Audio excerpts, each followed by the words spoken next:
Sifa za kujiunga na Jeshi la Kujenga Taifa au JKT. Je, wewe ni mtu mojawapo ambaye unatamani kujiunga na Jeshi la Kujenga Taifa JKT?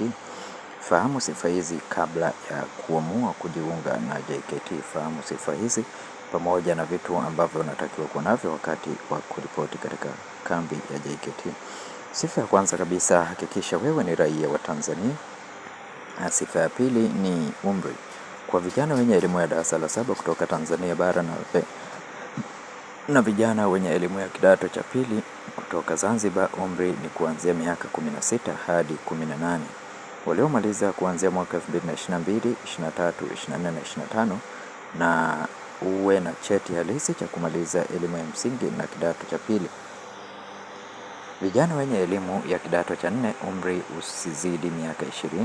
Waliomaliza elimu ya sekondari kuanzia 2022 hadi 2025 na uwe na cheti halisi cha kumaliza elimu ya sekondari, Secondary Leaving Certificate, na cheti halisi cha matokeo, Academic Certificate, na uwe umefaulu daraja la kwanza hadi daraja la 4.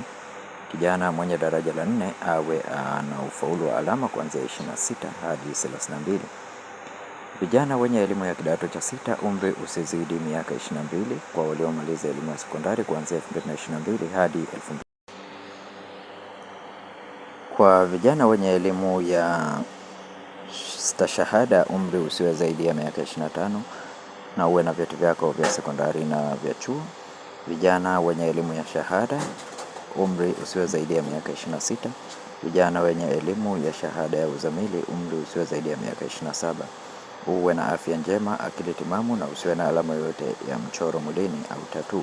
Lakini pia hakikisha una tabia na nidhamu nzuri, hujapatikana na hatia mahakamani na hujawahi kufungwa. Uwe na kitambulisho cha taifa au namba ya utambulisho kutoka Mamlaka ya Vitambulisho vya Taifa NIDA. Lakini pia uwe na cheti halisi cha kuzaliwa. Kwa hiyo hakikisha una cheti chako cha kuzaliwa, na kama huna cheti cha kuzaliwa, tucheki WhatsApp leo, utakusaidia mchakato mzima wa wewe kuweza kupata cheti chako ndani ya masaa 48 tu. Usiwe umetumikia jeshi la polisi, magereza, chuo cha mafunzo au kikosi maalum cha kuzuia magendo, wala kuajiriwa na idara nyingine serikalini. Usiwe umepitia JKT operesheni za nyuma kwa kundi la kujitolea na kundi la lazima mujibu wa sheria. Usiwe umejihusisha na matumizi ya madawa ya kulevya, bangi au yanayofanana na hayo. Kijana utakayepatikana na nyaraka za kugushi utachukuliwa hatua kali za kisheria kulingana na taratibu zile.